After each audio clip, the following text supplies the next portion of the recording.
హైదరాబాద్లో కలకలం రేపిన whisky ice cream కేసులో మరో కోణం వెలుగు చూసింది. ఐస్ క్రీంలో విస్కీ కలిపి అమ్ముతున్నారంటూ జూబ్లీహిల్స్ అరికో ఐస్ క్రీమ్ పార్లర్ మీద ఎక్సైజ్ అధికారులు దాడులు చేసిన సంగతి తెలిసిందే. ఈ కేసులో పార్లర్ యజమానులు దయాకర్ రెడ్డి, శోభన్లను పోలీసులు ఇప్పటికే అరెస్టు చేశారు.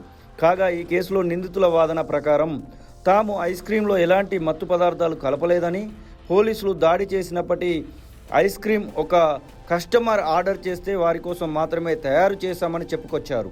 అయితే నగర వ్యాప్తంగా జోరుగా అమ్మకాలు సాగిస్తున్న ఈ పార్లర్ సోషల్ మీడియా వేదికగా భారీగా ఆర్డర్లు తీసుకుని డెలివరీ చేస్తున్నట్లు పోలీసులు ప్రాథమికంగా నిర్ధారించారు.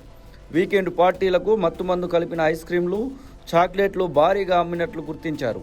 ఇప్పటికే ఈ పార్లర్ను సీజ్ చేయగా నగరంలో ఇంకా ఎక్కడైనా వీరి బ్రాంచీలు ఉన్నాయా, ఇంకా ఏమైనా మత్తుమందు కలుపుతున్నారా, ఇప్పటి వరకు ఎంతమంది ఇలా మత్తుమందు కలిపిన పదార్థాలు విక్రయించారనే కోణంలో పోలీసులు దర్యాప్తు కూడా చేస్తున్నారు.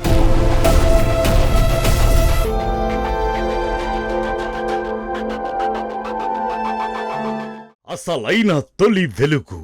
ఫాలో వాట్సాప్ @తొలి వెలుగు అఫీషియల్.